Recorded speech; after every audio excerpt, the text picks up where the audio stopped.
kilasy tomboko vavy tonga amin'ny fotoana ifanomezana isika isaky ny larobia tahaka izao aorian'ny fampahalalam-baovao eto amin'ny fahitalavitra MBS miarahaba tompoko kilasy tompoko vavy tonga atao anatin'ny fandarana Sahia Lasa Izao izay fandarana efa diso fantatra ao loatra ary iarahanao amin'ny tenako sy ny namana rarinirina Clémence rehefa larobia tahaka izao fa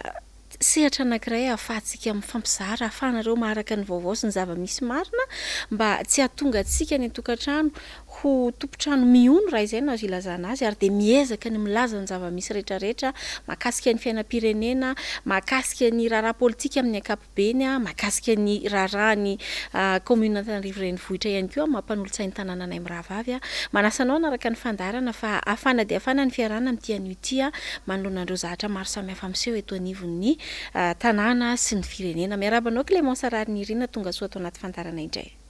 Ya dia faly miarabanao ihany koa namana lilira faralahy dia ankafaliana ihany koa no hitsidiana indray ny tokantrantsika amin'ity alin'ny alarobia ity dia manasantsika tsy saraka aminay hatramin'ny farany satria araka ny nambara teo dia ahaliana sy afana ny zavatra horesahanay sy lilia ny lahadinika ny loha hevitra horesahanay ao anatin'ity fandarana amin'ity Sahia Lasa androany ity. Raha vao miseho moa tsika Mirahavavy dia sain'ny olona avy hatrany dia hoe tanàna Antananarivo ary tsy azo ditsita fa tena resa be.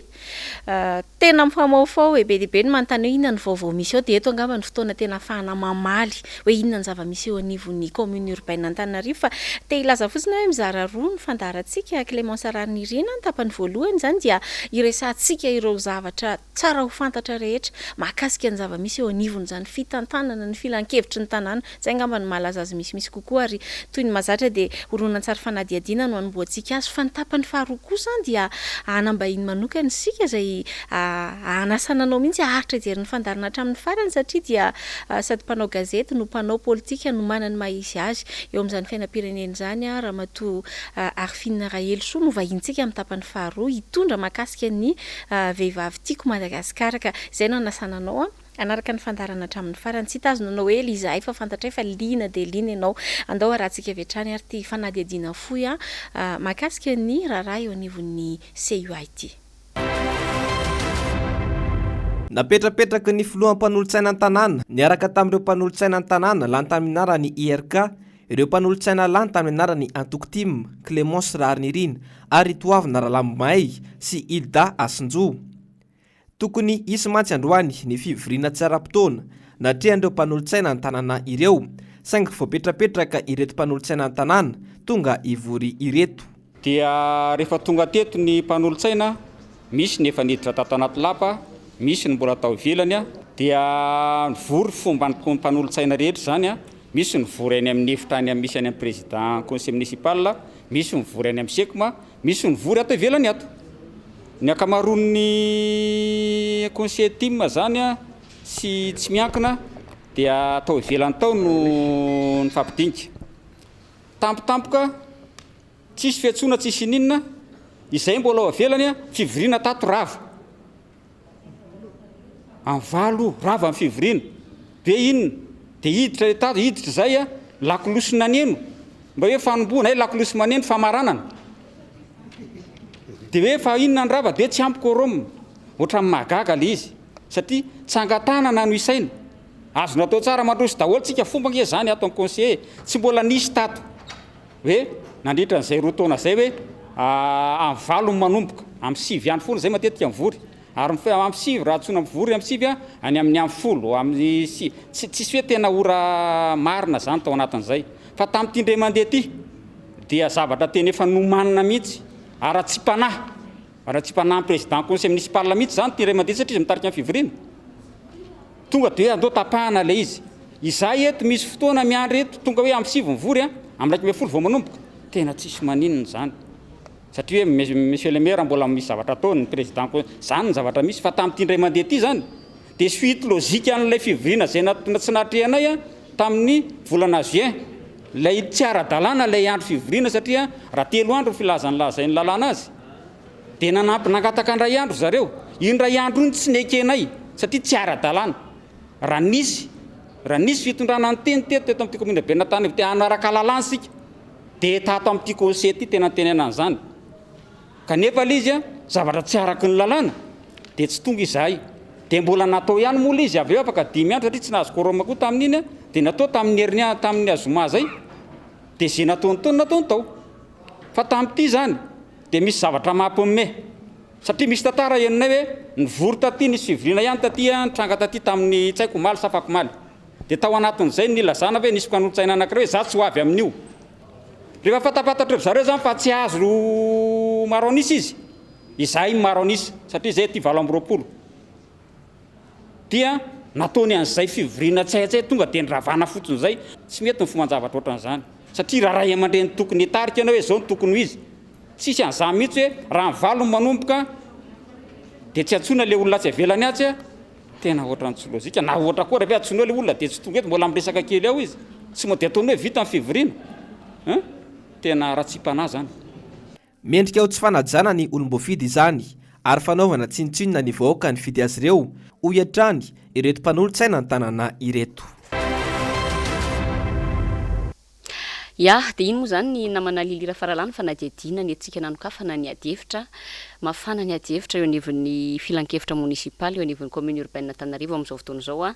ary marina dia marina ny nambaran'ny mpanolotsaina pampalala moa fietso azy avy amin'ny antokotiko Madagasikara teo misy ara-tsi-panahy rehefa avy eo moa tsika rehefa hitsofoka tena any anatin'ny adihevitra dia ho hitatsika mpanaraka ny fandaharana eo hoe tena misy mikimaky moa ny filaza azy ambaranay foana hoe mikimaky fa misy kajikajy politika mihitsy ao ambadika ity zavatra mitranga eo anivon'ny filan-kevitra munisipaly ity raha ny zavatra efa narahantsika teo fanamafisana angamba sy fanamariana dia hoe nisy tokoa zany ny fivoriana izay nampanantsoana anay mpanolotsaina ny tanàna izay ny filohan'ny filan-kevitra no nampiantso azy ho an'ny daty ny 7 Jolay zoma 7 Jolay 2024 lasa teo dia iny nambara ny mpanolotsaina teo iny hoe tonga isika anatrika ny fivoriana namana lilira faralahy dia ny zavatra misy dia inina io moa ny convocation tamin'izany fivoriana natrehantsika ny 7 Jolay zany nosoniavin'ny PCM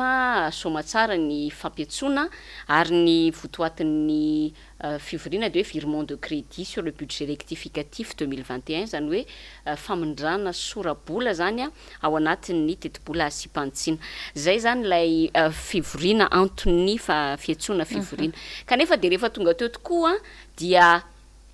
ninina natao ny fanafoanana n'ilay fivoriana izay mazava be ary amafisiko le voalaza teo tena tsy fanajana mihitsy ny olom-boafidin'ny tanàna izay solitena ny vahoaka n'Antananarivo izay nataony ny eo anivon'ny mpanatanteraka sy ny filohan'ny filan-kevitra izay miray tendro satria lany amin'ny anaran'ny IRK mitovy amin'izy ireo dia lasa atao hoe mifampiaro zany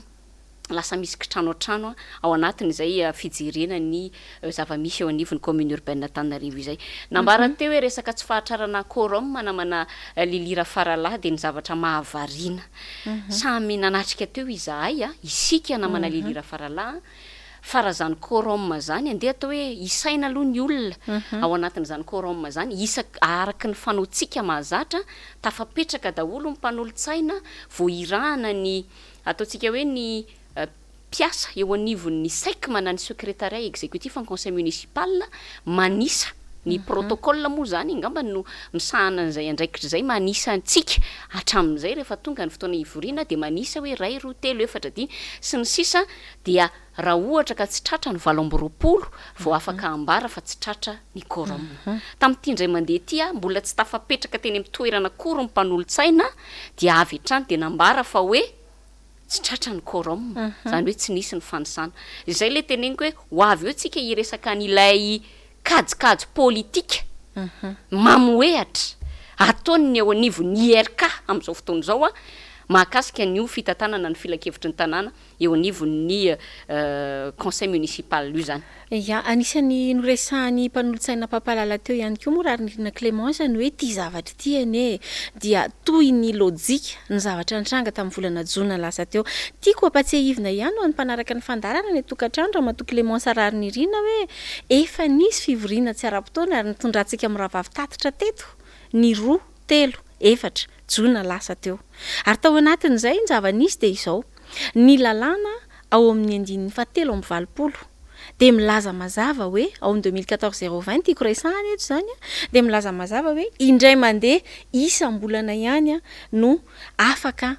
mampiantso session ny filohan'ny filan-kevitra zao nefa ny zava-misy tena magaga ao anatin'ity zavatra ity amin'ny fomba ahoana moa no azo eritreretina hoe ny roa telo efatra jona vao avy navita fivoriana telo andro zany hoe tapitra zany le anankiray voalazany lalàna azo ampiantsoana ao anatin'ny ray volana de iny volana anankiray volana jona iny ihany de tonga indray ny fampiantsoana fa isy an'izany atao hoe fivoriana manokana session extra réunion extraordinaire supplémentaire moa no nilazany azy ary tena efa niezaka nikaroka mihitsy erak'ilay 2014-020 fa tsy misy an'izany lay na de le terminologie lay voambola nampiasaina ary tsy misy akory ao anatin'ny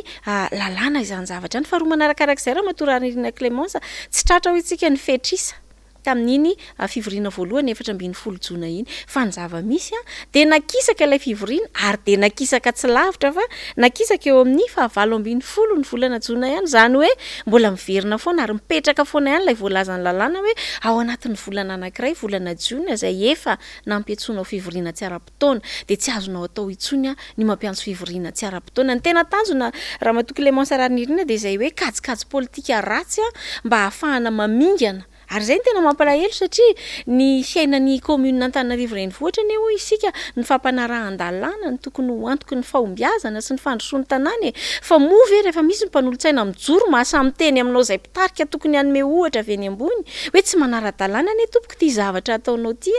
de mahagaga fa de ilay olona zay manara-dalàna indray ny tohatra ny tratran'ny fahadisoana na omenany tsiny ao anatin'ny zavatra mitranga tahaka izany zava-nisy tamin'ny zoma fotsiny de somary mampatsiahy zavatra kely ana raha matorarina Clémence hoe be dehibe ngeny fotoana ny voritsika tao amin'ny commune tao fa tena marina mihitsy ny voalazan'ny mpanolotsaina teo hoe raha misy ny fivoriana manomboka amin'ny 7 indraindray amin'ny 7 sasany amin'ny 10 vao le asaina mitsanga antsika hoe miditra ny filohan'ny filan-kevitra miditra ny be ny tanàna fa maninona ke tamin'ireny fotoana rehetrarehetra ireny tsy misy ny lavaniny ka ny teny hoe zay tsy hivorontsony fa raha vao fa efa tary ianareo ary tsaroko tsara mihitsy ny mpanolotsaina lalatiana ravololomanana ny tabataba mafy hoe aokotsika mba hifananja tompoko metomboka amin'ny fanajana fotoana fa rehefa mba misy ora omenareo de ajao zany ora zany fa zavatra mahagaga ankehitriny de lasa mivadika hoe amin'ny valo ny fanombohan'ny fivoriana de ianao amin'ny valo miditra ao efa firavana fivoriana ny tratra tena mazava be fa faharatsipana kajikajy politika ary misy tanjona tiana hatongavanao raha matoky Clémence Ranirina zany mihitsy ary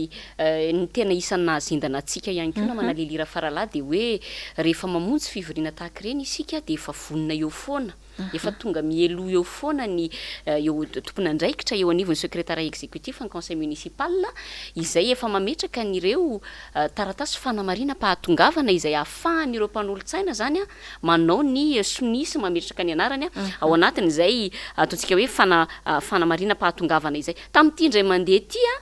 nantany isika tamin'ny valolatsakafefany mbola tsy teo ny fiche de présence tonga tamin'ny valolatsakadimy mbola nisy niditra ihany hoe aloha antany fiche de présence mbola tsy vonina mbola tsy nisy tonga ny amin'ny valo de lazaina fa rava ny fivoriana ary rehefa nangatana hoe aiza ny fiche de présence de hoe tsy misy ny fiche de présence ary ny tena mampalahelo de ity hoe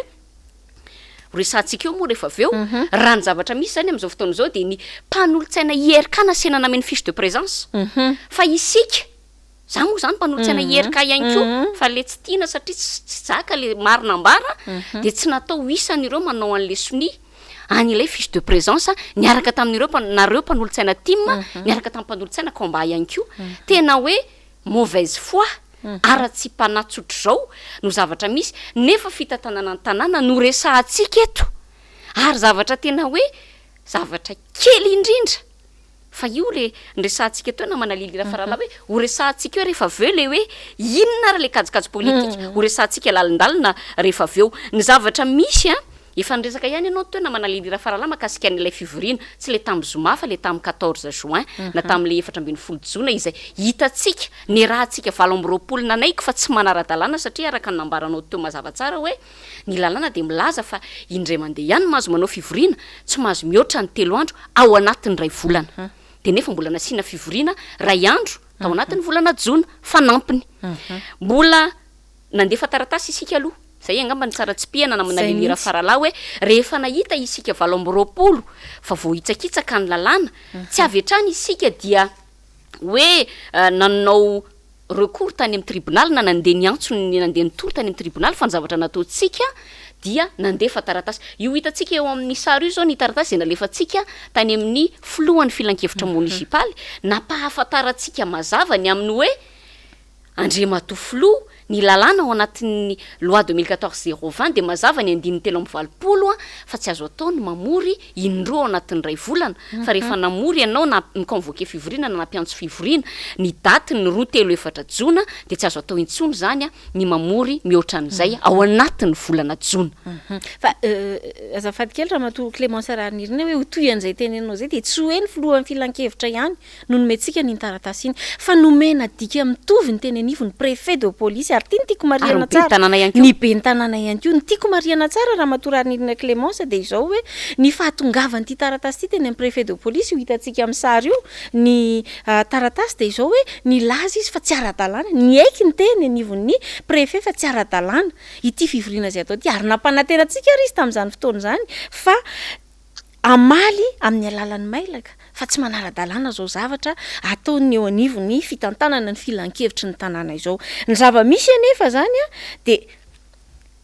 nandeha indray ny fampiatsoana tao amin'ilay 7 jona zany hoe ny reportena nakisaka la 7 jona efa tsy nekena satria efa tsy mipetraka tsony le indray mandeha isam-bolana nakisaka dia mbola ao anatin'ny volana jona ihany 7 jona ka eo no petraka amin'ny fanontaniako raha Ranirina Clémence hoe nampanantenantsika ny tenenivon'ny préfet de police fa ilaza amin'izy ireo ny mahatsy ara-dalàna ny io fivoriana terena atao ny 7 jona io fa ny zava-misy dia ny tanterahana ihany ilay fivoriana ahafahana manamarina fa izay 7 dia absent tsy tonga tao anatin'ilay fivoriana satria hiditra eo tsika rehefa avy eo hoe kajikajy politika ny ao ambadika ilay izy ary misy tanjona izay tena tiana hatongavana tao anatin'izay. Ny zavatra hita moa zany na manalilira faralahy dia hoe tsontsoniavina isika mpanolo-tsaina izay inininy ireo mpanatanteraka sy inininy ny bromaharitra ao anivon'ny filan-kevitry ny tanàna adinoana fa olom-boafidy solotena ny vahoaka na Antananarivo isika ao anatin'izany conseil municipal na filan-kevitry ny tanàna izany ary zany indrindra satria marina ny nambaranao teo nandefa taratasy isika ny tsy fitoriana moa zany fa ny interpellation lettre interpellative na ny fampahafantarana ny PCM izay ohatra ny mahamenatra ihany aloha zany raha za manokana aloha ny PCM dia menatra hoe lasa ampahafantarina momba ny lalàna nefa ianao ny tokony tena mahafantatra an'le lalàna mahakasika ny hoe inona marina moa zany ny tena fitsipika sy lalàna mifehany ity resaka filan-kevitra ity dia lasa nampahafantariny mpanolo-tsaina hoe raha ny voasoratra ao anatin'ny 7 tsy manaja ny lalàna io iny taratasy iny nalefa tany amin'ny ben'ny tanàna sy ny préfet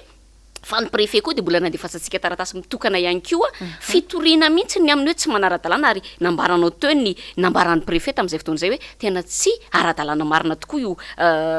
zavatra ataony eo anivon'ny filan-kevitry ny tanàna io ka rehefa tsy namaly zato préfet no ny fahatahorana sa no ny fiarovana ny zato seza sa no ny antony tsy fantatra dia tsy maintsy isika tsy maintsy ny tena nandefa fitoriana zany ny tory tenenivon'ny tribunal administratif ary eto dia tsy pihako mazava ny mety ho fanamariana izay mety ho apetraka mipijery atsika na manalilira faralahy hoe dia tsy maintsy mifampitoritory foana ve zany ny eo anivon'ny commune urbaine Antananarivo ary tsy misy afa-tsy fifampitoriana ve ny misy kanefa dia tena kitsi-po ny tenena neto hoe inona ara no ataonay mpanolo-tsaina an-tanàna manao ny taratasy isika mpanolo-tsaina an-tanàna mandefa taratasy any amin'ireo everitsika fa mety manana ny fahefana na mety manana ny andraikitra afaka manao ny antsoavo na ny manao ny interpellation ialana tsiny amin'ilay fitenenana amin'ny teny frantsay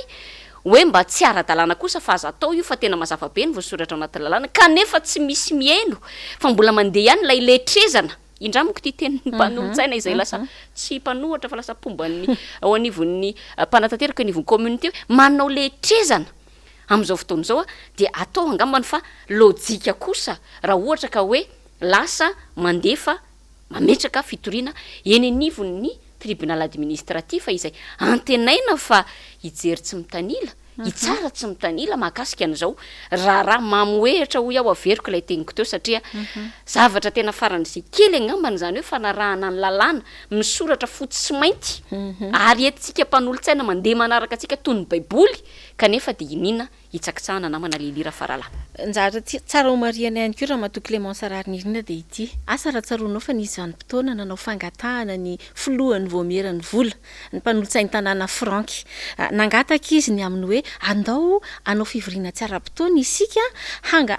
handiniana ny teti-bola na sipantsiana tamin'izay fotoana izay iodiniana tamin'ny 7 jona zany hoe olona anankiray nangataka tamin'izay fotoana izay ary tsaroko tsara rehefa ny angaviana ndretraretra dia hoe ny fahafenony soningy rampy 20 nisy andreo mangataka dia azo tanterahana somatsara izany fangatana izany fa njavan'izy tsy tratra le fetrisa 7 sa firy izay zany hoe entina ilazana fa na zareo tao amin'ny erikary dia misy tsy nanasoniana io zavatra io dikan'izany tsy tratra ny fetrisa fa ny zavatra magaga dia zao io zavatra tsy natratra fetrisa ary tsy tokony nisy session manokana io zany no izay tsy fahafenony ny fepetra rehetra izay dia io ange le fivoriana natao letrezany ny nina natao ny 7 jona dia rehefa tsy nekena dia nahemotra ny 7 jona satria fantatra tsara fa raha toa ka tsy tratra ny korom amina fivoriana anankiray dia azo atao ny manemotra an'iny ka dia izay tonga eo nafiry dia afaka manatanteraka an'ilay fivoriana ny zavatra odiana tsy hita ary nina nampenana ny maso dia ny hoe na hoaiza tsika na hoaiza na lalàna volamena hatraiza no jerentsika mazava ny voalaza ny 7 tompoko dia tsotra be hoe tsy mahazo mihoatra ny indre mandeha ny fampetsona fivoriana tsy ara-potoana ao anatin'ny volana anankiray faharoa manarakarak'izay raha matoa Rarnirina Clémence manahirana ihany mijery an'ilay mizana tsindrinila hoe ny mpanolo-tsaina misa 20 anisa maro anisa nge raha matoa Rarnirina Clémence tany amin'ny volana martsa efa nanao fangatahana session satria nisy fotoana 2 volana tsy nisy session tsika tao amin'io filan-kevitra io ary dia nanao fangatahana tamin'izay fotoana izay hoe mba hasio fivoriana ahafahana mandinika ny raharaha anatiny satria fantatra tsara fa tsy maintsy hokitiana ny braomaritra izay hita hoe efa tsy mitondra n'ilay filan-kevitra any amin'ny tokony ho izy tsony dia izao inina lavina sy tanterahana izany fangatahana izany na dia feno tanteraka ny fetrisa satria 20 nanao fangatahana tao anatin'ny fotoana nandavantsika nyity fivoriana 7 jona ity dia tsy mipetraka fotsiny tsika tamin'ilay taratasy nentina tany amin'ny filohan'ny filan-kevitra tany amin'ny ben'ny tanàna ary tany amin'ny préfet fa sady nangataka isika ny hoe mangataka izay volana jolay ara-dalàna tsara ny anaovantsika session extraordinaire satria efa volana hafa amin'izay fotoana izay dia nangatahana dia hoe asio ataovy amin'io ilay zavatra tiana hodiniana fa etsy andanin'izay ampidirao anaty ordre du jour ihany koa ary ny fandiniana ny raharaha anatiny izay efa tsy mandeha amin'ny lohan'ny intsony ny zava-misy dia niterena natao izay nandaniana n'ilay budget rectificatif zany tamin'ny 20 jona tsy vitan'izany fa mbola toy an'io suite logique an'io délibération izay niraisina tamin'ny fomba tsy ara-dalàna io izay mantsy ny tsara zavaina raha matoa Clémence hoe les convocations efa tsy ara-dalàna ny dika no miteraka session tsy ara-dalàna ary ny vokatra ilay session koa mazava loatra fa tsy ara-dalàna tsy fanarahan-dalàna miveriny impiry no atao eo anivon'ny filan-kevitra dia mbola toy an'io ihany ankehitriny satria lay virement de crédit resahana ao anatin'ilay convocation volana jolay ane ka tao anatin'ilay nodiniana silonanina tamin'ny délibération ny 20 jona hoentina ilazana hoe rehefa iza no vitsy anisa dia afaka manan-kery ary rehefa iza maro anisa dia tsy misy lanjany alako bika tsy tiako tarevy nefa fampandrosoana ny tanàna ny raha tsika mibanjina Clémence Rarnirina ary dia mampanontany tena indrindra ny tsy fanajana ny lalàna fa dia ataoko hoe na dia samy voafidim-bahoaka ary tsika ary samy olom-boafidy hoy mitovy tantana somatsara dia ataoko hoe mena ny aja sy ny voninahitra ihany zany filoha zany ka raha misy ny tokony ho filamatra sy ho alainy tahaka indrindra ny fanarahan-dalàna everiko fa ny filohan'ny filan-kevitra ny tokony ho voalohany amin'izany Clémence Rarnirina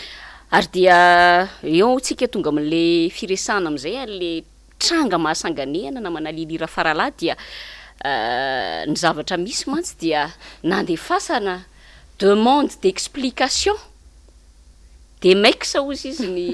fiteny fangataham-panazavana eny anivon'ny orinasa maro samihafa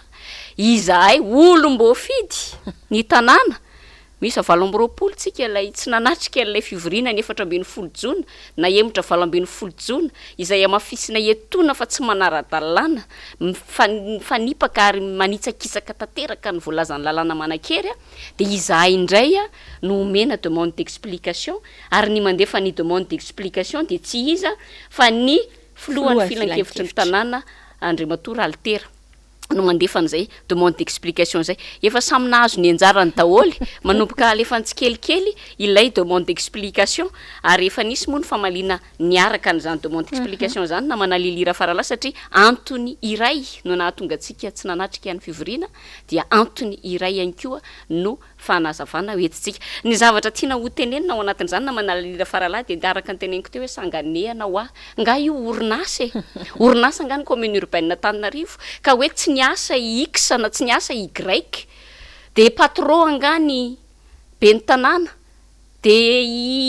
inona zany poste mety raisin'ny PCM eo anivona orinasa ohatra hoe directeur aninona de hoe andefaso demande d'explication X sy Y fa tsy tonga niasa tena mahamenatra ary tsy mbola nahita an'izany tena mbola tao anaty mbola tao hoe 15 taona mahery tao anatin'ny sehatry ny asa fanaovan-gazety na manalilira farala fa mbola tsy naheno mbola tsy nahita tranga ohatr'izany hatramin'izay mpanolotsaina ny tanàna olom-boafidy dia andefasana demande d'explication kanefany araka ny fanambarantsika teo ihany dia io olona mandefa demande d'explication amintsika io no nandefasantsika n'ilay taratasy hoe o président tsy manaja lalàna ny ety fa article 83 dia milaza fa tsy mahazo mamory indroa ao anatin'ny volana dia mbola andefasana demande d'explication ihany hoe ianao dia absent tamin'ny datiny 14 jona tamin'ny datiny 20 jona tamin'ny datiny 7 jolay ilay 7 jolay izay marina be ny nambaram-panolotsaina pampalala teo ny amin'ny hoe isika dia tonga dia lazaina fa absent ary eto amin'izay le tonga amin'ilay fiterenana zao mametraka fanontaniana mpijery sy mpieno atsika satria mandeha amin'ny onja-peo MBS ihany koa ty fandarantsika ty hoe dia inona zany ny tena tanjona dia tanjona dia ambara amintsika fa ilay andininy fa 5 ao anatin'ny loi 2014-020 izay milaza hoe ny mpikambana ao anatin'ny filan-kevitra izy na izy ka tsy manana motif na antony mazava sans motif légitime et valable reconnu par le conseil ankatoavy ny filan-kevitra ka tsy mandray anjara ozy izy amina 3 sessions successives tsy tonga mivory intelo misesy dia azo ataony manala azy aorian'ny fangataham-panazavana izay atao aminy de mifantaniana de mipetraka hoe voalaza mazava atao anatin'ny article 95 fa hoe sans motif légitime et valable reconnu par le conseil fa tsy sans motif légitime et valable reconnu par le président du conseil municipal zay mantsy le kajikajy politique zany hoe zany raha tiana tsorona le izy na manalilira farala de le antony na tonga an'le natao tervaimanta sy le trezana le hoe andao atao zay absent an'ireto olona reto de ny tanjona zany anala tsy ho mpanolotsaina ny tanàna ny mpanolotsaina maro anisa 20 ahitana ny tenako ny mpanolotsaina team 10 sy ny mpanolotsaina combat miisa 2 izay maro anisa eo anivony filan-kevitra municipaly tena tsy mbola nisy ohatry ty hatramin'ny sin'ny voamaso ary tsy mbola nisy ohatry ty hatramin'ny tantaran'i Madagasikara na manalilira farala raharaha de raharaha izy ty raha mato Clémence Rahanirina fa iverena ko ary andao raisitsika hoe araka ny voalazany 2014-020 article 95 raha misy ny absence 3 absences consécutives zay mantsy le resaka teo de averiko amintsika rehetra ny fantaniana ary ataoko hoe na olona tsy mpandalina lalàna aza raha mato Rahanirina Clémence dia afaka atakatra an'izany raha mipetraka hoe nisy ny fampetsoana fivoriana ny 14 jona apetraka aminao ny fantaniana nisy ve la session tsy nisy ange tsy tratra le quorum aiza ny PV milaza fa nisy fivoriana ny 14 jona ka ahafahana manamarina fa izao sy anao dia absent tsy niatrika an'izany fivoriana izany ilay fivoriana 14 jona ihany rehefa tsy tratra ny quorum manonakisaka 20 jona fomba fanisana taiza re teto ambany masoandro no misy an'izany hoe ilay fivoriana tsy tanteraka 7 jona nakisaka 7 jona de kotiana absence anankiroa reo fa tsy absence anankiray raha matoky Clémence rariny irina raha izay raha ho kotiana ho absence raha ho kotiana ho absence koa satria mitentsika teo hoe motif légitime sy valable araka ny fijerin'ny conseil ny filan-kevitra ny resahany eto fa tsy izay hialako bika sy tiako tare ataony filohan'ny filan-kevitra zay no ka ho tsipiana mazava tsara ny faharoa de izao hoe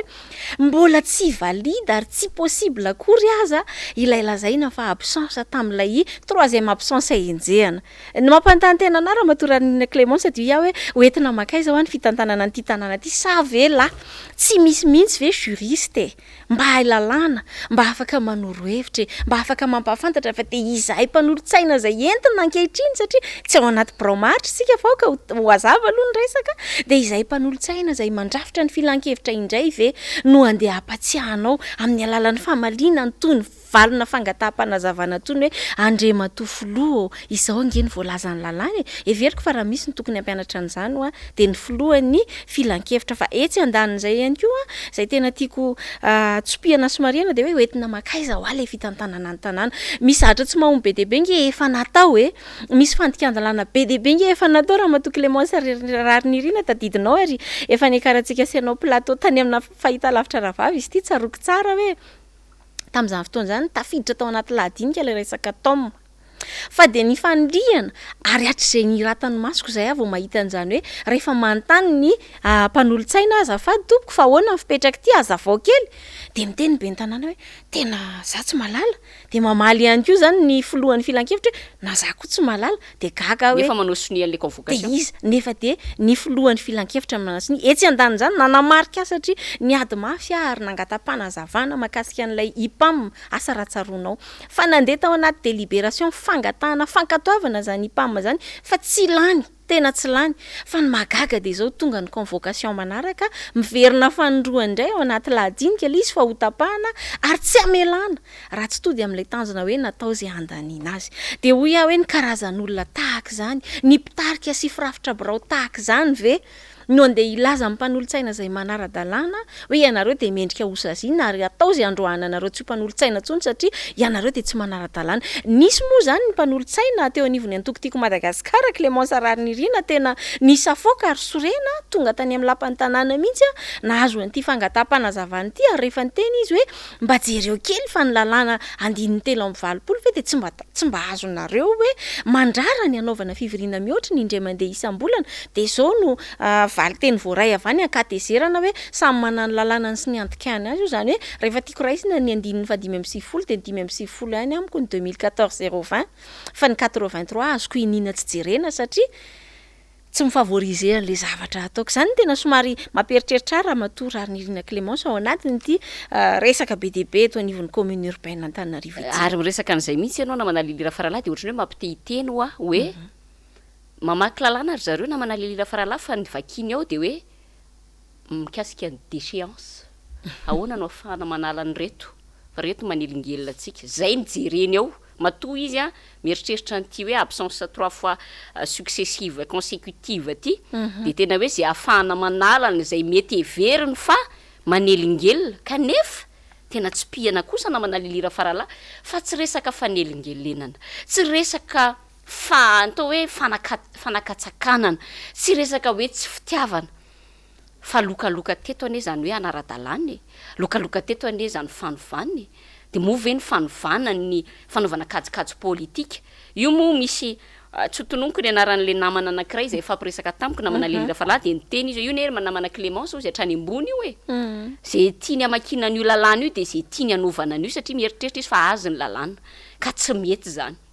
ary isika kosa namana lelira faralahy de tsy anaiky an'izany zavatra izany iverenako kely le resaka hoe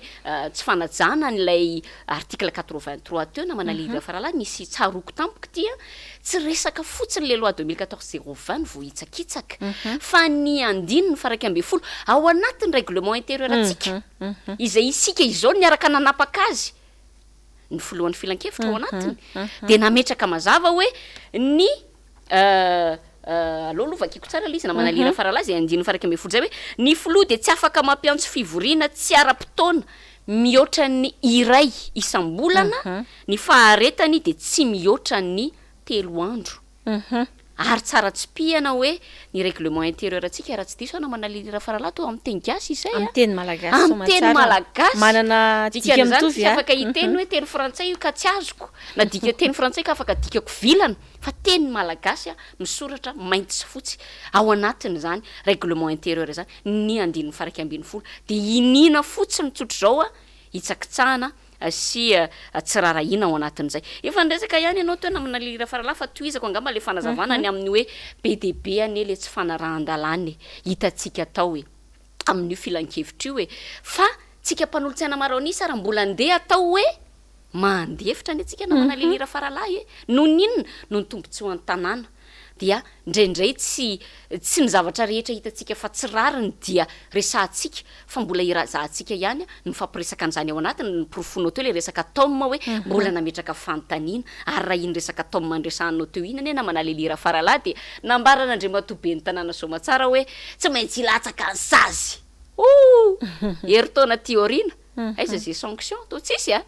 tsisy aloha raha fahalalantsika azy dia zay le hoe rehefa tratra amin'ny zavatra hita tsy mety dia lasa miezaka foana zany manodina ny resaka fa zay moa le zavatra misy ary miresaka zavatra mitsanga ao anatin'ny filan-kevitra io ihany tsika na ny fitantanana ny tanàna amin'ny akapobeany dia nisy ihany koa rehefa ndresantsika teto fa fampatsiahivana ny mponina Tananarivo angamba ny androany manalilira faralahy amin'ny hoe efa nisy tao ihany koa ne zany hoe tsika no mifanaraka miaraka tamin'ny PCM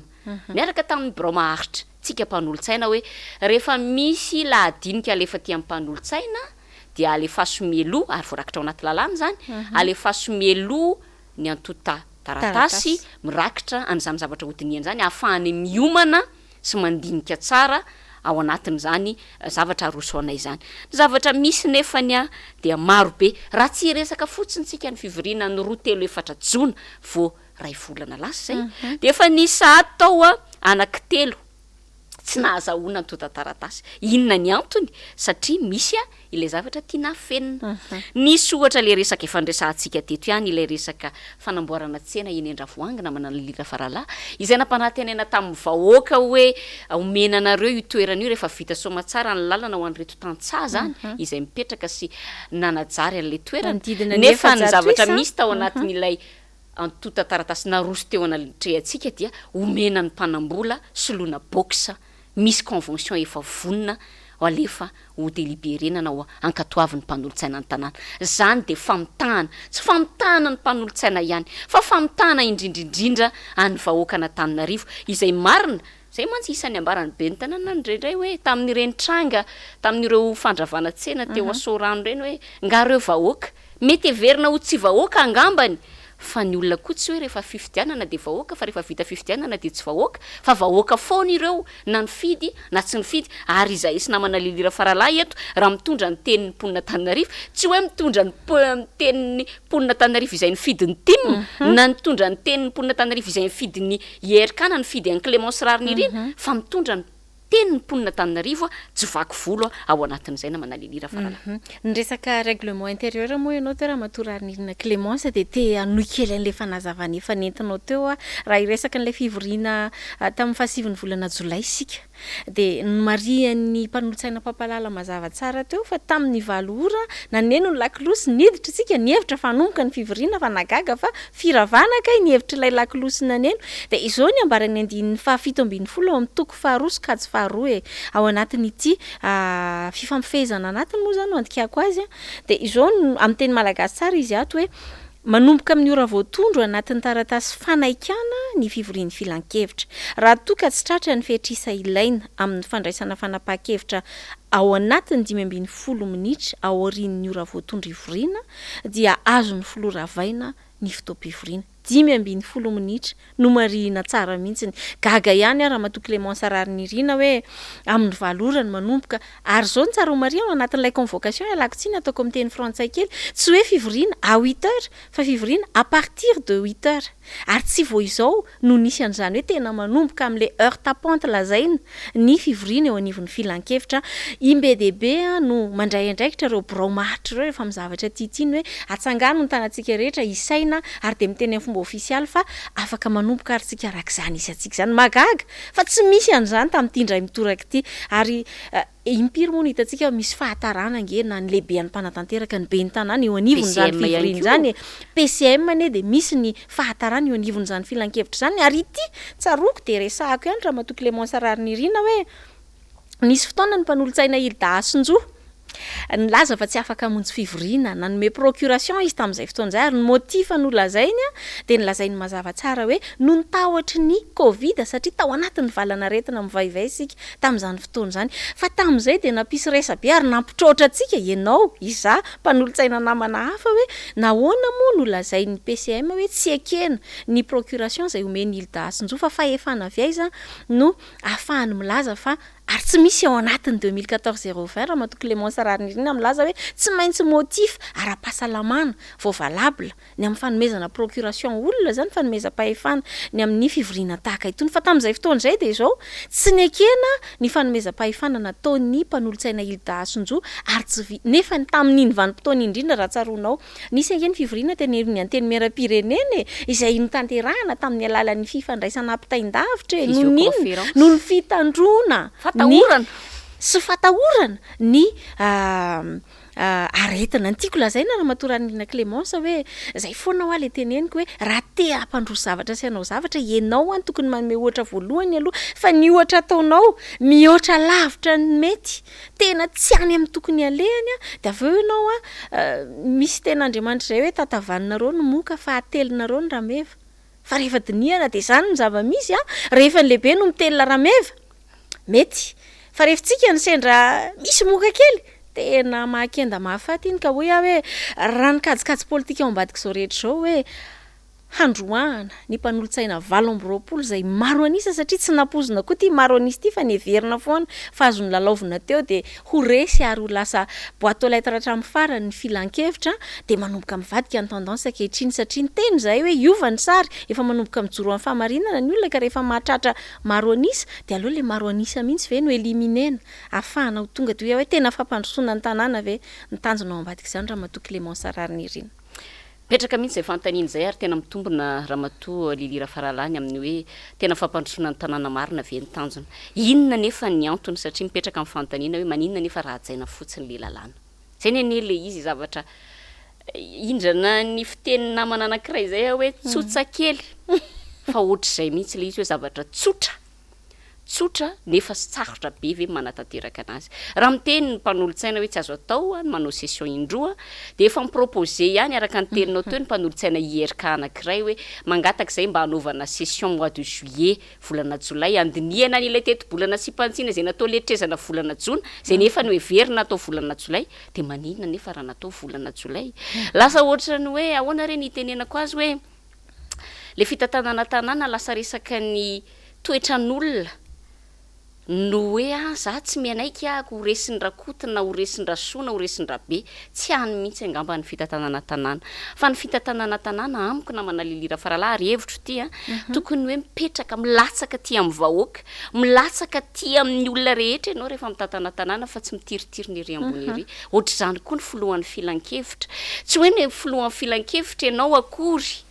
de hoe ianao ny tena izy na ianao ny tena tsisy ohatranao ary tsy tokony tsy ho adino ny filohan'ny filan-kevitra fa tamin'ny alalana fifidianana nametrahana azy teo ary tokony tsy ho adino ny filohan'ny filan-kevitra fa ity za Clémence Rarnirina izay niangavinao tamin'izany andriamatoa filohan'ny filan-kevitra hoe mba mangataka mba toano aho filohan'ny filan-kevitra ary nampanantenainao tamin'izany de hoe amerina ny ason'ny mpanolontsaina ka mbola mametraka foana le fanontaniana hoe zao ve le mamerina ny ason'ny mpanolontsaina omena demaik za ve mpanolontsaina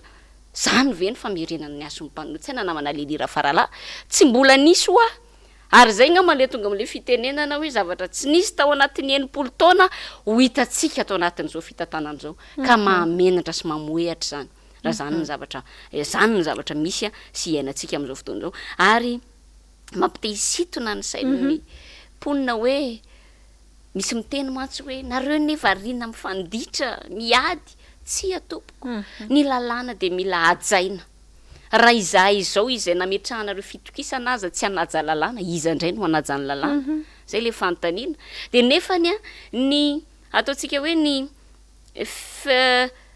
ny fanitsakisahana ny lalàna ny lasa ohatrany hoe imasoniny eo anivon'ny mpanatanteraka izay iraisan'ny tendro amin'ireto mpitantana ny bromaharitra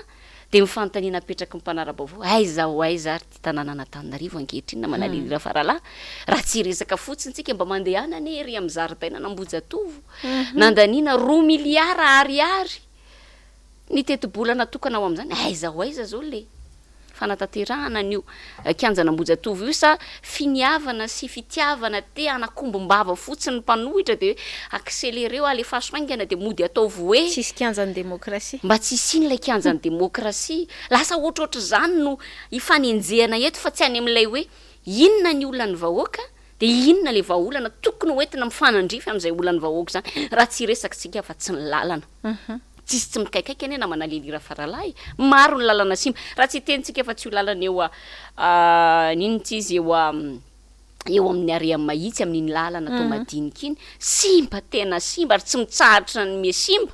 kanefa raha ny fanapahana aloha zay niraisitsika teo anivon'ny filan-kevitra na manalilira faralahy mbola tsy ao anaty kajy ny eo atao madinika sy ny amin'ny lalana akaiky mahitsy iny be de be ny lalana tsy vita ary vao nambarako teo vao nandray fanapahantsika nefa aiza ho aiza zao le fanamboarana an'le lalana ohatrany mbola tsy mahita aloha nefa mba mpanara-baovao ihany na manalilira faralahy izany no andrasan'ny vahoaka ampitantana ny andrasan'ny vahoaka amintsika mpanolontsaina na manalilira faralahy ny amin'ny hoe akatohany zay mety fanapahana mahasoa vahoaka ary momba ny lalana de nankatao avitsika tokoa le hoe lalana amboarina ny akisa etsero nefa atao rehefa nitapahana indray raha lisy to tsy nandeha akory indray le asa tsy haiko aloha zay le zavatra misy raha matorary Irina Clémence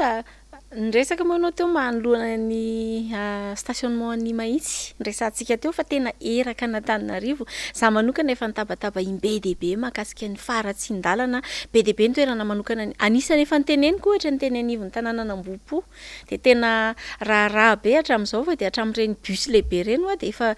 efa tena tapany latsaka no milentika rehefa mandalo eo amin'le lavaka de izy hoe miandro roviny zany zavatra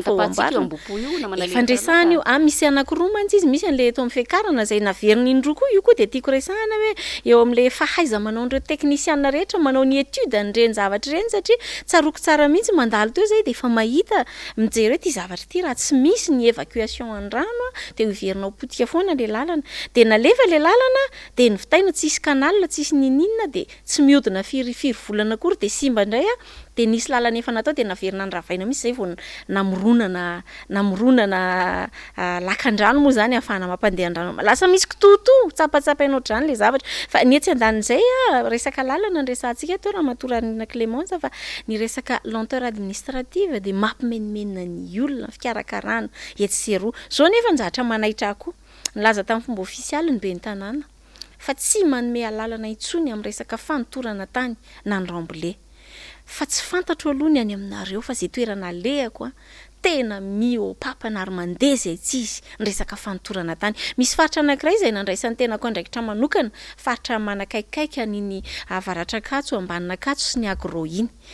toerana tanimbary lehibe de lehibe zay misy canal tsara ho mariana fa tena misy travaux vao nataon'ny ministera tsy ela teo ary ny rano ao ambanin'io zay mandeha ambanin'io tetezan'io zay tokony évacuer de zao tsentsina avokoa satria lasa feno tany mitototra eo amin'ilay partie ilany eo ny zavatra nitenenina moa rehefa mba nandraindraikitra ny tena ary ny antso andreo tompona andraikitra teny anivony délégué ny boriboritany sy ny sisa nanatona teny atoerana de gaga ankehitriny fa mbola mitandava ny isan'andro san'andro ny camion mitatitra tany eo amin'ny toerana io ary ny zava-misy de teny midina no mivoaka avany hoe solombavambahoaka avany ananina ny tompony io ka tsisy mahazo manakana azy fa zay tiany atao solombavambahoaka IRK mazava loatra IRT moa zany ny lazantsika anazy ahitsiko kely ny teniko ny tiako lazaina de zao hoe somary nitatra kely afa te hiverina hoe le zavatra tenen'ny vava tsy tena tanterahana concrètement rehefa tena jerena le izy raha mitentsika tsisy fanotorana tany de maninary ny feno tany mitototra etsy seroa de izy ary ny tompona antoka marina fa misy ny mety hoe fanasaziana fanoloana tompona andraikitra sy ny sisa fa tsy misy vy mikitrany ireny koa raha matorary Irina Clémence ary matoa misy ny zavatra sahan'ny mpanatanteraka sasany irosona de satria manana antoka izy fa misy miaraka aminy eo fa tsy afaky ny andeha irery ao anatin'ireny zavatra ireny de mikasika ny rambole iny moa zany tsetsatetsa tsy aritra fotsiny raha matolilira farala fa tsika moa tsy nisy fivoriana na afahana nametraka amin'ny fanontaniana raha tsy ho tratra n'ilay hoe za tsy hamaly anao indray zany mantsy ohatrohatr'izay le fomba fampitondrana ao anatin'io filan-kevitra io hoe rehefa metrara fanontaniana no be ny tanàna dia mahavita mamaly hoe za tsy hamaly anao mahagaga zany ny zavatra misy fa dia ity moa ataoko conditionnel hoe rano vaovao re dia resaka fanotofana tany mantsy ianao na manalilira faralahy dia hoe misy tale vitsivitsy eo anivon'ny commune izay ny esorina noho ny resaka hoe nahavoaroroy azy ireo anatin'ny resaka fanotofana tany zany iny moa araka teneniko teo hoe rehefa tonga ny fotoana ahafahana mametraka ny fanontaniana amin'ny ben'ny tanàna dia apetrakantsika aminazy mazava ny fanontaniana mikasika zay fa dia marina tokoa ny fanamarianao na manalilira faralahy fa dia tena betsaka ireo remblé raha ny zavatra hita amin'izao fotoana izao ny zavatra misy ihany koa olana dia zao ny resaka mpivarotra ny mpivarotra zao ny mpivarotra amoron-dalana mbola tsy ahitana vahaolana ibe oririka efa antokanana tsy efa ho tapatoana ve zay na manalilira faralahy kanefa mandrakitiny andreo mbola tsy tafiditra mbola tsy nampidirana foana ireo mpivarotra eny amin'ny be oririka nisy fotoana efa nisy resabe nisy fifanolanana mihitsy teo amin'ireo mpivarotra hoe misy olona sendra mandalo nomena tike ahoana momba ny tsena sy ny sisa mandrakitiny androany ary io koa mbola isan'ny fanontaniana mbola ho apetraka amin'ny mpanatanteraka hoe aiza ny mikasika ny fanatanterahana nanosy izay nampanantena na rehefa nitapahantsika ihany koa tamin'ny herintaona tohatra tsy mandeha ny asa ny eny amin'ny komma tohatra misatra koa ny asa zany rehetrarehetra zany no mitrangy eto amin'ity tanàna n'Antananarivo ity fa inona ny zavatra mamaika ny ben'ny tanàna sy ny anivon'ny mpiramaharitra dia ny anitady ny fomba aniliana ny mpanolotsaina maro anisa ny hitady ny fomba ahafahana miasa tsy misy manelingelina dia ampiasaina ny resaka ataontsika hoe lalàna zany ampiasaina mba ahafahana manao an'izay faniliana ny mpanolotsaina izay angamba ny zavatra azo ambarana manalilira faralahy fa tsy aritra fotsiny resaka ady amin'ny kolikoly ihany koa mbola tsy nahita aloha fa ny riko dia ahita hoe iny tokoa fa dia tena namokatra ny ady amin'ny kolikoly satria raha ny olona izay mitaraina na manalilira faralahy ny amin'ity resaka kolikoly ity dia tena hoe tsy voaisa amin'ny ratsan-tanana fa tena hoe misy ny kolikoly ary sosikevitra angamba nomena ny eo anivon'ny filan-kevitra ny tanàna hoe maninona amin'ny tsy filan-kevitra ny tanàna fa eo anivon'ny mpitantana sy mpiadidin'ny tanàna mihitsy hoe maninona moa ny antony tsy ametrahana ny reny inona moa ty anarany vata kely fandraisana fitaraina reny mba ahafahany olona tena mitoroky ny zavatra tena tsirara satria be dia be loatra ilay mitoritory ary akoatran'izay tena amaranako an'izay resakitsika zay na manalilira faralahy satria efa vombona ihany koa ny vahintsika amin'ty arivo ty ty alina ty dia mikasika ny resaka mpiasan'ny commune ohatrany tsy arotry ny tsy teny azy na manalilira faralahy fa dia tena mitaraina ny eo anivon'ny syndicat mpiasan'ny commune Antananarivo renivohitra ny amin'ilay resaka tsy nahazo prima tamin'ny 9 jona zany rehetrarehetra zany dia isan'ny taratra sy tarafana ihany koa ny amin'ny hoe mandeha sa tsy mandeha ny commune hoe nisy any ane ny mpitantana ny tanàna sahirana ihany koa tamin'ny fitantanana ny tanàna kanefa mbola nahavita nijery ihany mba hoe sosialy mpiasa sy mba mahasoa ny mpiasa fa ny mpiasan'ny commune Antananarivo renivohitra zany dia lasa manao esoteny moa any anatin'ny tambajotra tserasera ny amin'ny hoe tsy mbola nisy kohatra amin'izay ity biscuit izay nomena ny mpiasa ary sasany ary moa dia rehefa nanatrika ny fivoriana ataontsika tamin'ny 7 Jolay 6 Jolay dia niteny mihitsy hoe ny anay madame Clémence dia navelanay ihany ilay biscuit fa na ny frais mandeha makany ary mbola lafo no ilay biscuit izay alaina ka zany rehetrarehetra zany hoa hitarafana raha matoly lira faralahy na manalilira faralahy ny amin'ny zavatra tsy mandeha anivon'ny commune ka ataonay angamba fa tsy ny fanenjehana anay mpanolotsaina no tokony ho atao lahara-pahamehana fa ny hoe ahoana no ahafahana mitondra vahaolana ny amin'izany fimenomenoman'ny mponina sy ny amin'ny fimenomenoman'ny mpiasa eo anivon'ny commune urbaine Antananarivo izany anisan'izay fa resahako matetika foana moa ny hoe raha maso mahitsy te hampandroso no mijery zavatra anankiray dia afaka atakatra hoe ny zavatra resahan'ny olona manohatra anao nge mazany balizy antsiana ny dianao fa tsy resaka fanenjehana fatany fa ny zava-misy satria isika no miteny azy dia ratsy sy ataontsika raha isika no miteny hoe mila rahana ny lalàna dia tsy mety ny tenentsika satria tsika no miteny azy zay ny teneniko hoe mila manova fomba fijery mihitsy amin'ilay resaka fanaovana politika eto Madagasikara ihany koa hitako hoe misy lalana diso ihany ary raha vao izay foana no mibaiko hoe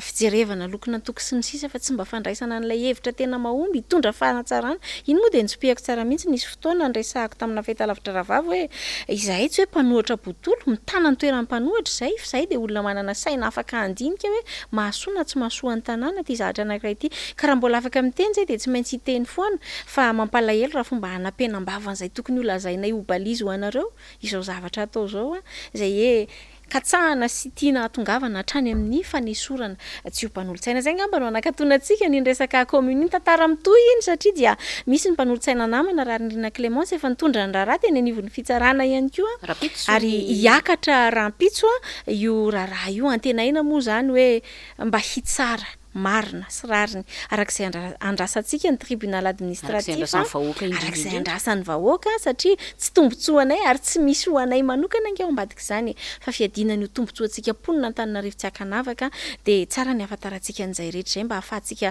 mampahery sy ny trotram-bavaka ny solotena ihany koa izay nitondra an'izany fangatahana izany fa ary fanamariana kely fotsiny amina lelira faralahy hoe ary raha ohatra ka izahay mpanolotsaina no amin'izao fotoana no andeha anaiky sahady amin'izany fanitsakitsahana ny lalàna zany dia ho lasa fanitsakitsahana ny lalàna no iainantsika eo anivon'ny filan-kevitra ary fanitsakitsahana ny lalàna no iainanareo ponina Antananarivo isika ponina Antananarivo raha ohatra ka tsy mijoro izahay mpanolotsaina olom-boafidy nofidianareo napetrakareo hiaro anareo sy hitondra ny teninareo vahoaka.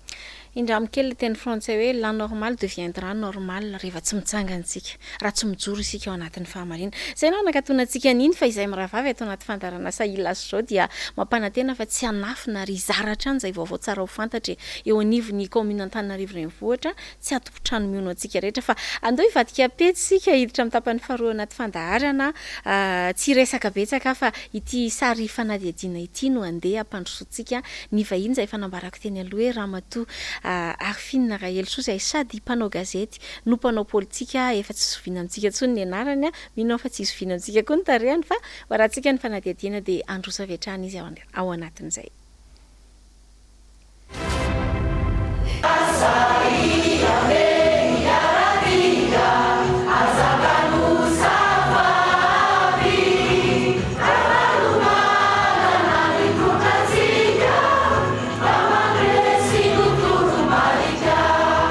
Ny taona 2024 nanao hetsika farany vehivavy tiako Madagasikara.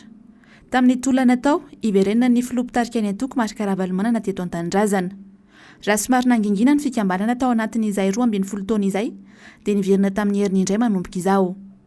Ampioripaka ny antoko tim ary hiditra bebe kokoa amin'ny sehatry ny politika. Ny androany zany dia fisehoana nataon'ny vehivavy tiako Madagasikara voalohany satria natorotoro zany ny vehivavy tiako Madagasikara talohan'ny 2024 dia mivarina ny tolona koa teny namerina amin'ny président Ravalomanana dia izao zany politika amin'izay ny atao dia mijoro zany ny vehivavy tima zany hoe andao amin'izay tsika hijoro hoe misy zany vehivavy zany dia izao zany izay vehivavy satria rantsana ray lehibe ao anatin'ny atoko tiako Madagasikara dia izao zay dia efa nomboka anao hijery fototra vehivavy tima zay zany ny ataonay manomboka izao ary nataonay fitaratra mihitsy ty analamanga ty ho an'ireo fatra 2020 ireo efa betsaka ny manontany hoe ahoana izay ve anao any amin'ny fatra dia ataovy atsangany ilay satria zay zany ny tena ilaina. Tafapetraka androany ihany koa ny birao mandrafitra ny fikambanana ny vehivavy tiako Madagasikara. Eny ary tafaverina somatsara atao anaty fandarana hatrany isika raisitsika ampifaliana ny vahiny mahafinaritra be ary efa ela nisy nangataka aloha mba vehivavy indray ny vahiny dia tonga amin'izay nirintsika ty nitady toko ka Sendravato miarabanao ampifaliana ramatoa Arfine Rahel Sosa fantatry ny maro loatra sady mpanao gazety no mpanao politika raha teo dia fifaliana be ho anay tafaraka aminao atao anatin'ity fandarana Sahia Lasa zao ty. Voalohany teny aloha dia misaotra an'Andriamanitra lehibe amin'izao fandarana ataontsika izao dia misaotra betsaka anareo miravavy satria tena mavitrika nareo ary tena mavita izay ilay vehivavy mavitrika dia eto aho zany dia miarahaba ny mpijery ny MPS rehetra manerana Madagasikara sy tratra tsika moa mampalahelo fa tsisy ny kanal dia misy ny mahazo misy ny tsy mahazo fa dia miarahaba nareo izay mahatratra zany eo koa ny tambazotra tserasera dia izay eto Madagasikara sy manerana an'izao tontolo izao izay manaraka antsika dia misaotra indrindra. hita tao anatin'ny fanadihadiana teo moa namana Arfine Rahelsoa namana mpanao gazety ihany koa fa tena mihetsiketsika ny vehivavy ity ary tsy arak'ilay taona fa tena hoe mihetsiketsika arak'izay ary tena hoe vehivavy mijoro tokoa raha ny zavatra hitantsika teo. Ny fantaniako avy hatrany taorian'ny fanarana ny fanadihadiana iny dia hoe nisy ny fanambarana teo hoe anabe voa indray ny vehivavy antoko avy amin'ny antoko tim. Inona zany lay zavatra eritreretinareo atao anatin'ilay fameloma maso na famelomana indray famerenana indray an'izany lanjan'ny vehivavy avy amin'ny antoko tiako Madagasikara izay. Voalohany indrindra aloha zany vehivavy tiako Madagasikara moa dia efa nisy hatramin'izay. Nisy foana nanomboka vao nisy ny antoko tiako 20 taona zao ny tiako Madagasikara. Vao nisy zany dia teo foana ny vehivavy fa tao aorianan'ireny fanonganam-panjakana ny taona 2010 izay niarahantsika nalala dia somary natoritory zany ny vehivavy tsy hoe raha tory hoe naninona fa ny tolona izay zany aloha no natao ny tolona ho famerenana ny président Ravalomanana eto an-tanindrazana. Izay zany no natao tamin'ny taona 2010 ary ny vehivavy ny tena hitanareo hoe maro anisa tamin'izany andro zany. Vita zany ny tolona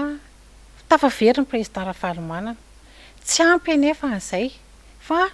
ny tena tanjona dia hoe ametraka anazy indray eo amin'ny toerany hoe mahafiloham-pirenena indray satria mpanao politika ny rehefa manao politika dia ny tanjona dia ny azo toerany hampandrosoana firenena ary tena efa hitanay moa zany.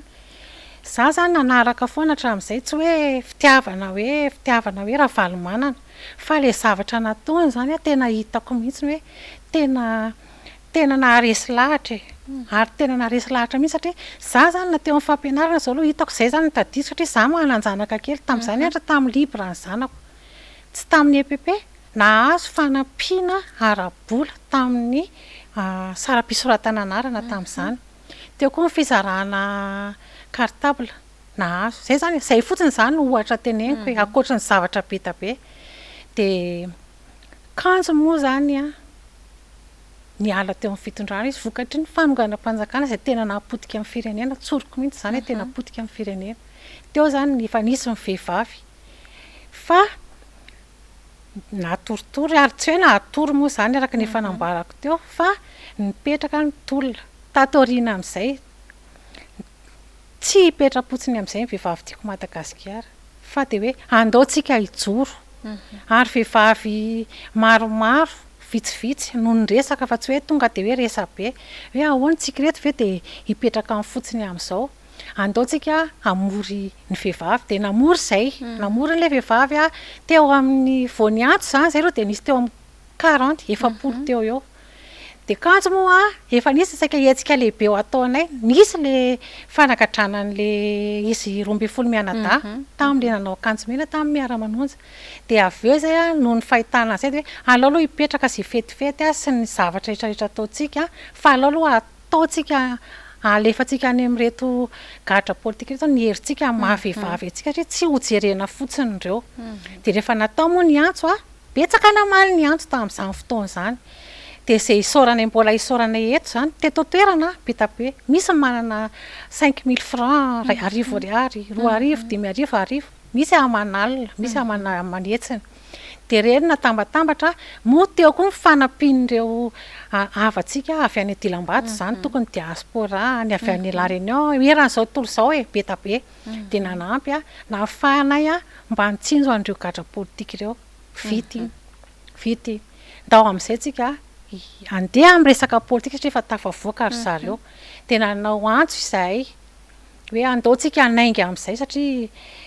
tena efa tsy rariny intsony ilay zava-misy eto amin'ny firenena zany ny antoko tiako Madagasikara koa moa zany amin'ilay fameloma maso redynamisation andaontsika vehivavy koa mba hamelo maso ny antoko tiako Madagasikara dia izay no nampatonga anay nanao an'ilay izy izay zany ny antony fijoroanay zany hatramin'izao aloha.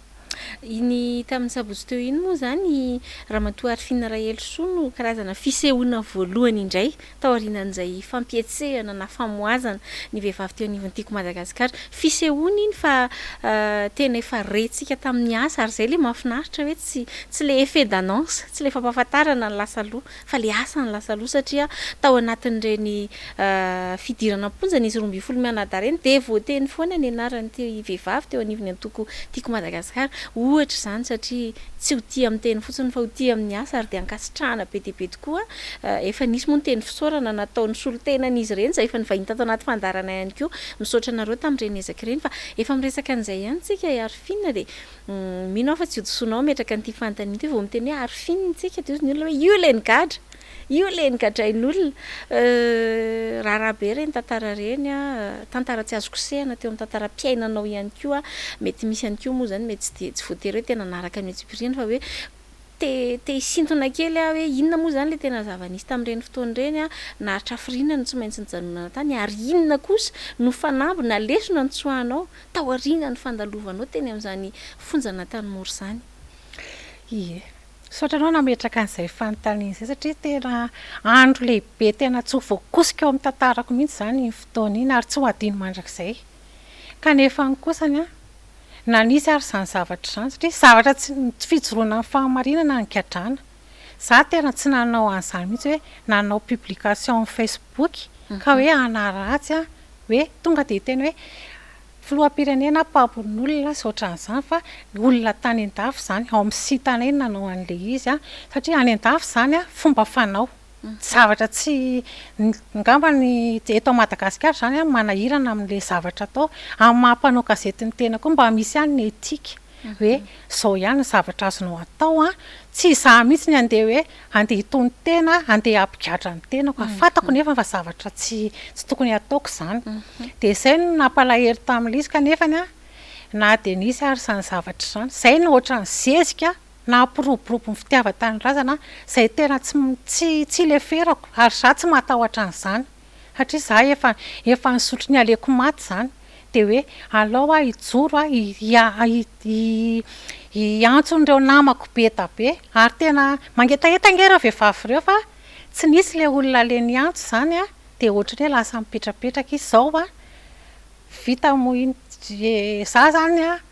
tsy te hiteny intsony satria efa zavatra efa natao iny anjaran'izay nanao azy no miteny hoe fahatsoko ny nanaovako anazy na tsy fahatsoko fa le izy io Andriamanitra mahita ny zavatra rehetra ary za tsy mba menatra mijoro amin'ny fahamarinana za aloha de tena hitrikitrihako eto na hoe na isiny inona na isinona fa rehefa ny ana rehefa marina de marina ary rehefa misy zavatra hitako fa tsy mety tsy maintsy potseriko zay zany le izy. Inona zany ny atao hoe ny tsy teny hoe lesona satria raha hoe lesona de ohatran'ny hoe zavatra ratsy no zavatra nazo anao nefa ny rahantsika nahita teto fa ianao raha moa zany de navotsitry ny fitsarana ihany koa afaka madiodio anatin'ny raha iny fa ny tiako antanina hoe amin'ny mampitarika ny vehivavy tia manao inona ny tombony hoentinao amin'ilay efa vita sedra ataoko anaty fanangisosina ilay vita sedra ao anatin'izany fitariana zany ianao raha teo nilaza hoe tanjona ary goavana be le tanjona ny amerina ny filoha teo Marc Ravalomanana eo amin'ny fitondrana indray ary tanjona ihany koa ny apiditra n'ireo vehivavy timireo iroso ao anatin'ny sehatry ny politika ary fanamariana moa ny tenenana eto namana lelira faralahy hoe ny politika tsy ratsy mihitsy ary tokony ianao politika daholo raha ny olona rehetra fa ilay fandraisana an'ilay politika sy ny fanaovana politika taloha no hoe tsy mety fa ny politika de zavatra tsara de mikasika an'izay indrindra amin'ny fanontaniako hoe ahoana zany no eritreretinao manokana mampitarika anao hoe atongavana amin'izay tanjon'izay sy ny mety ho paikady ahafahana mitarika an'ireo vehivavy avy amin'ny antoko tiako Madagasikara ireo. Ny paikady atrehanay zany aloha zao de andeha zay hidina ifotony hidina ifotony zany zay isaky ny atao Antananarivo renivohitra zany efa manana sampana be tabe efa mipetraka hatramin'izay fa fongarina fotsiny ireo olo ireo zay zany aloha tsy ety am-Pendohana de efa teneniko hoe tsy fanitsaka mihitsy amin'ny asan'ny rafitra ao anatin'ny tiako Madagasikara fa mifameno ireo tena hoe mifameno efa ny manao ny rafitra zany efa misy olona manao an'izay hoe fokotimako am'tim vehivavy timako rantsana iray ao anatin'ny antokotiko Madagasikara dia anao an'izay zay hidina ifotona na olona roa isam-pokotany ara ny azonay tsy maninona solotena satria tsy hoe ny fahabetsahan'ny olona no inona fa le asa atao zany mila mivaingana dia hidina ifotona zany zay dia eto Antananarivo renivohitra eo koa zany ny commune manodidina ary efa be ta be ny miantso anay hoe vonona zay aty efa misy zay aty dia ireo zany ny ataonay ka zay zany le politika zany tsy hoe hipetraka amin'le olona zay hitanareo tamin'ny sabotsy 500 latsaka reny olona reny zay nietretinay hoe 300 aloha kanjo tena nafana fo le mpitarika eny amin'ny arrondissement sy ny amin'ny commune manodidina eto Analamanga dia lasa 500 zay ny tonga zany le tena hoe mbola vehivavy hoe isaoranareo olona reo zany dia tsy ampy anefa an'izay zany atoko politika zany mila misandraka satria betsaka ange ny tanjona zany raha hoe aka-fahefana zany ianao tsy maintsy misy zany ny ezaka ataonao isaky ny eny mifototra ary mifototra ny tena mamela ny antoko raha vao ny fototra ny tsy zarizary tsisy dikany satria za zany mahita atoko politika ny tiako Madagasikara aloha tena hitako hoe miavaka satria zao tsy maty vonoina zany atoko timony zany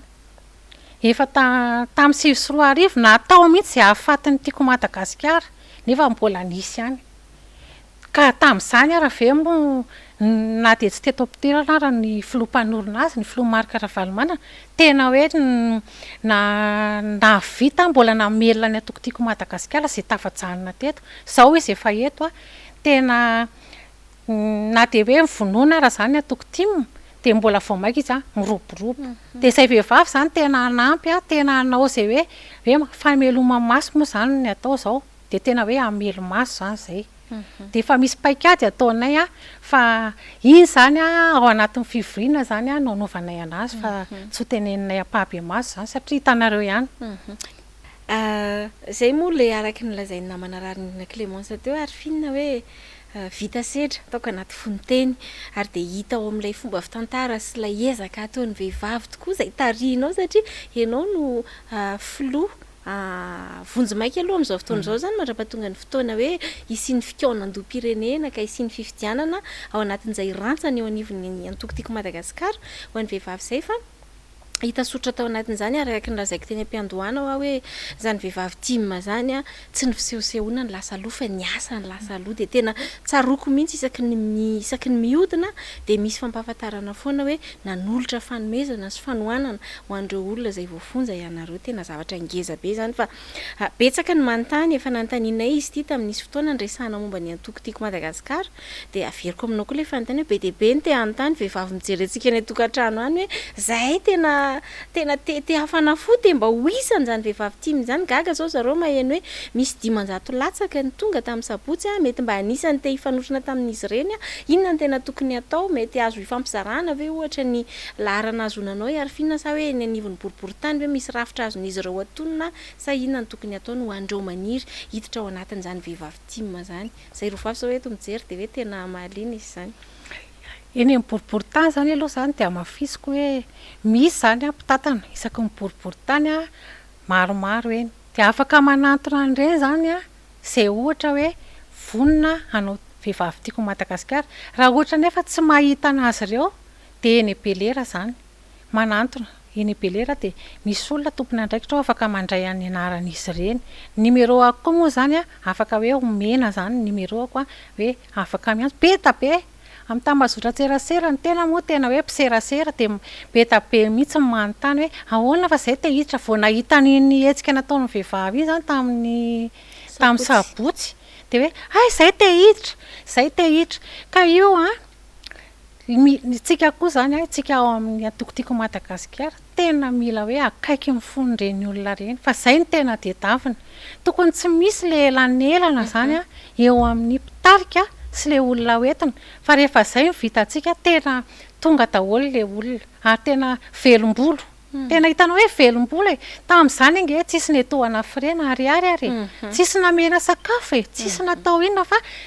mbola any ampelantanan'ireo indray no nitondra tsakitsaky satria andro atandro moa le izy dia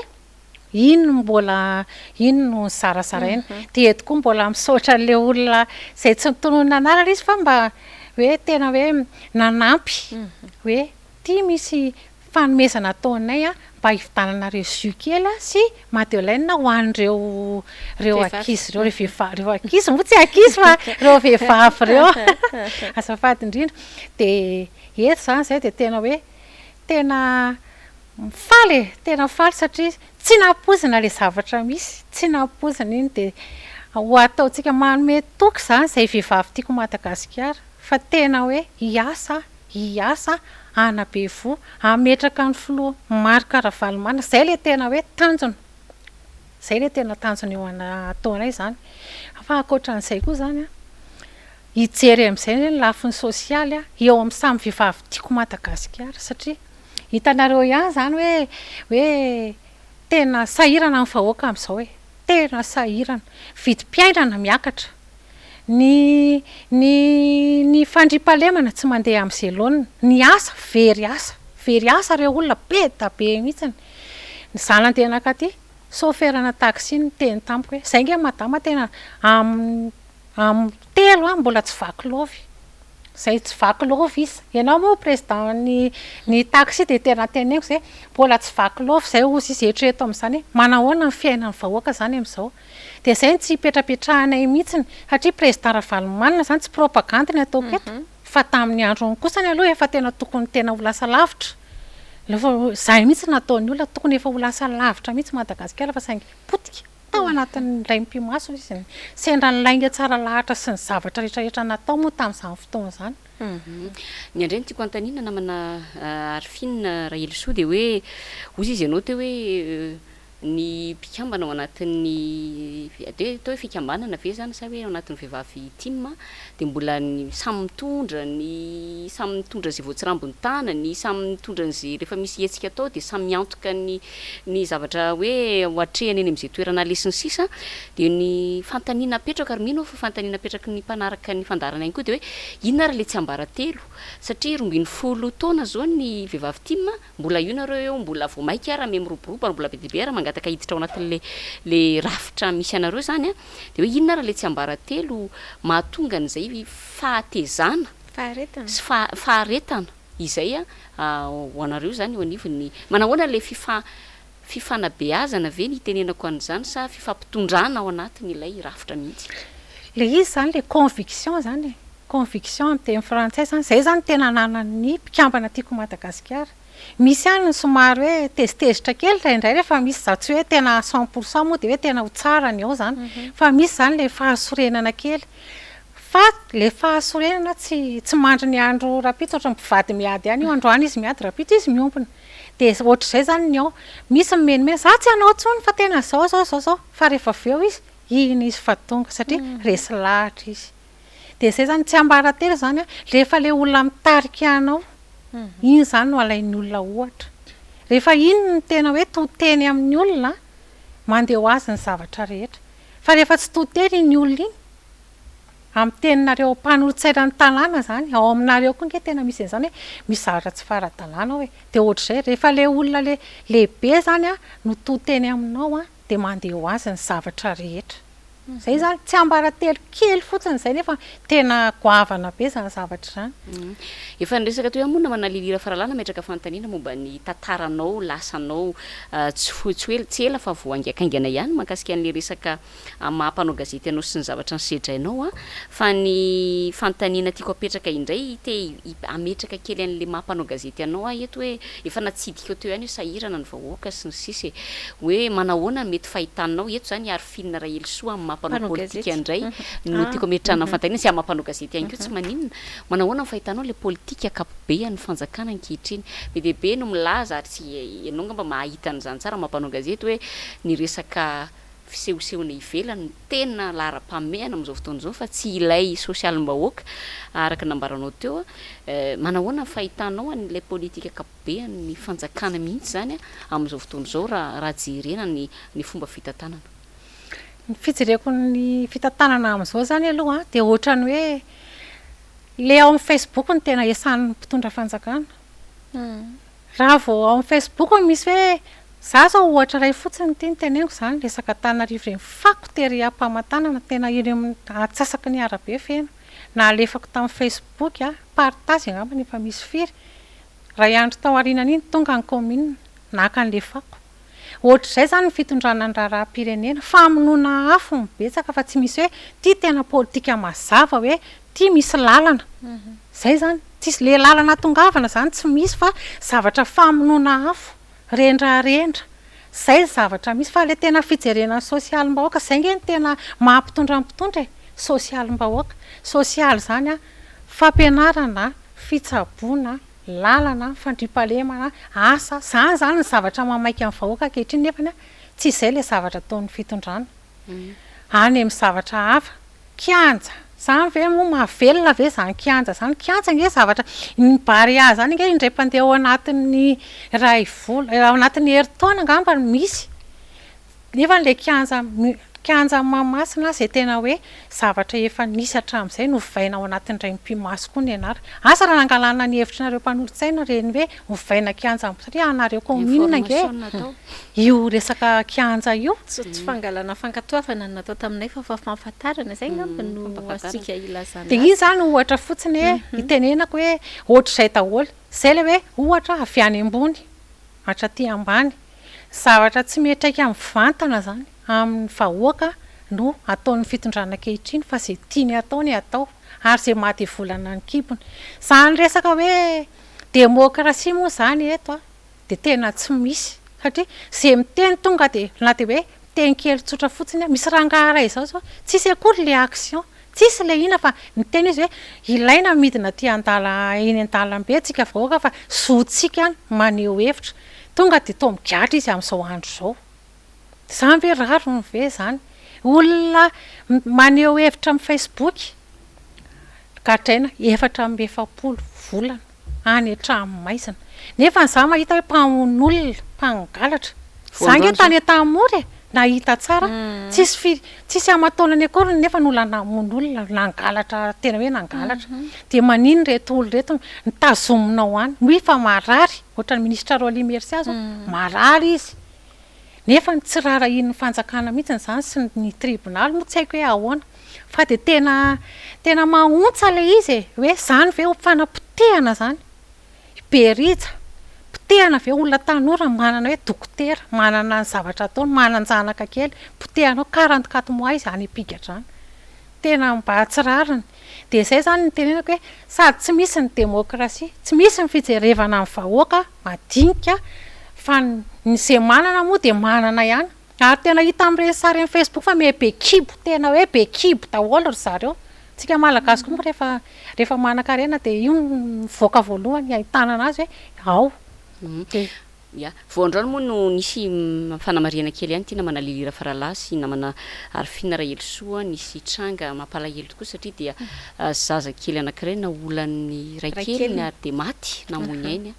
vokatr'izay fanolanana izay zany zao dia isany tena tokony hojeren'ny fanjakana lalànany zany de tokony enjanona mihitsy ny lalàna mahakasika an'ireny resaka fanolanana ireny fa de tena hoe lasa fléau-na zavatra tena mampalahelo be tranga mampitetika amin'seho de tokony tena andraisana fepetra entitra ny mahakasika an'ireny resaka fanolanana ireny fa teo alohaloha teo izy nalaza be de ny somary nangingina de zao ndray fa io ndray fa miverina satria ny antony de satria ngamba maivamaivana ny resaka lalàna amaraparana ny fandarana ngamba antsika namana lilira farala sady mankasitraka ihany koa ny namana arifina rahelosoa ny vahiny teto tsy aritra iny nefa tsy ametraka an'ity fanontaniny ity aminao satria malaza amin'izao fotoana zao ny resaka Gaël Borgia ianao mpanao gazety raha teo nisy anireny raharaha finanan'ny poneny eny ambovombe hoditrombo reny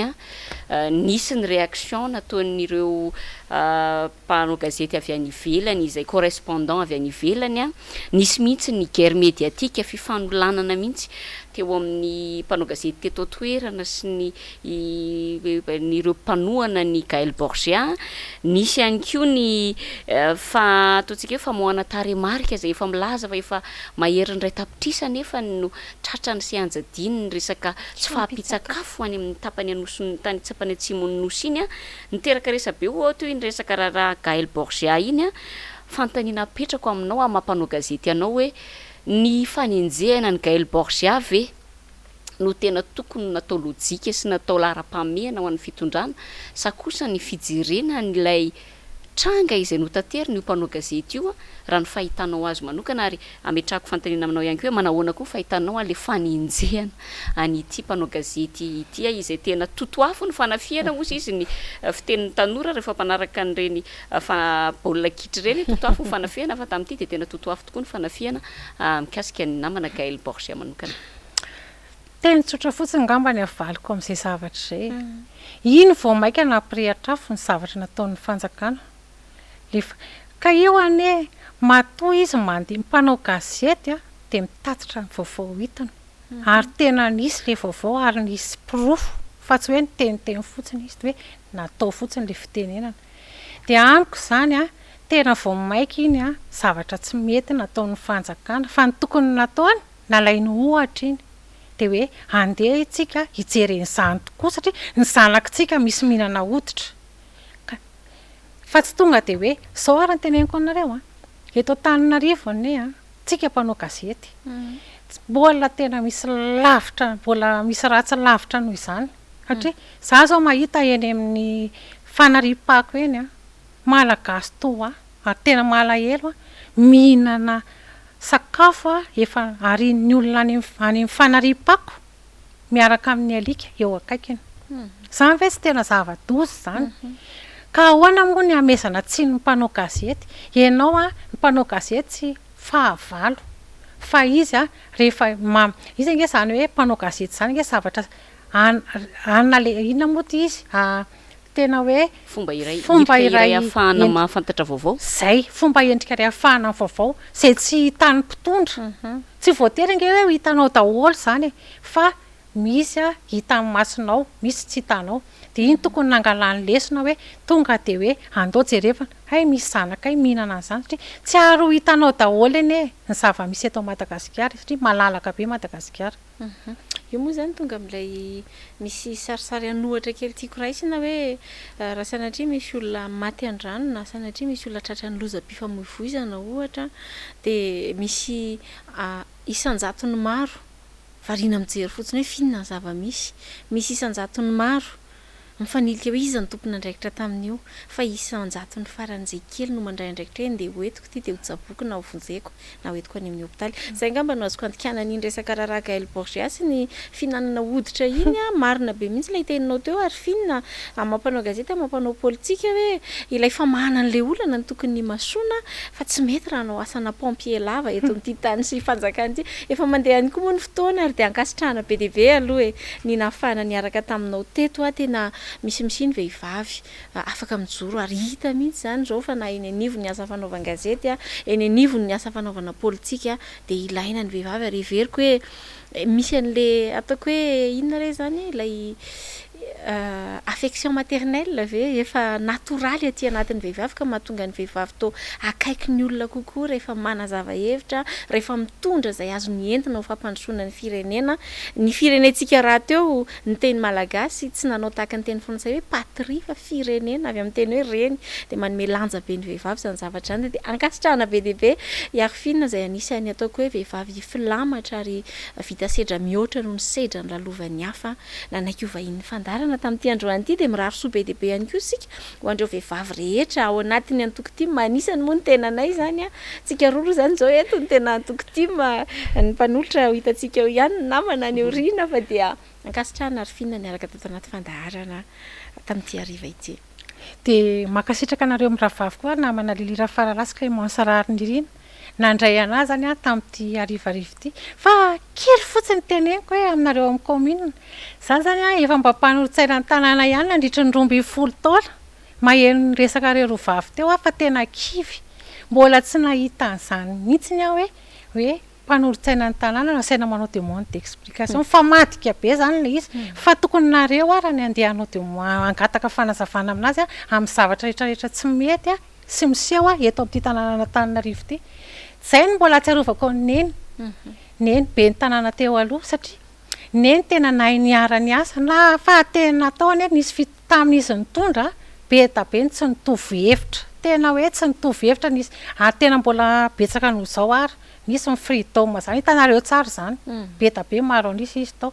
kanefany a na vita ny be ny tanàna tsy niady tamin'ireo na misy ara mivava be nataony a Tsy nitory. tsy nitory sy fa de nandefitra izy satria mandefitra manana andrariny izy de tamin'izany na de le mpiasan'ny commune ara de eto mbola manao kopakopa tanana ao satria niara niasa tao ihany tsika teo aloha de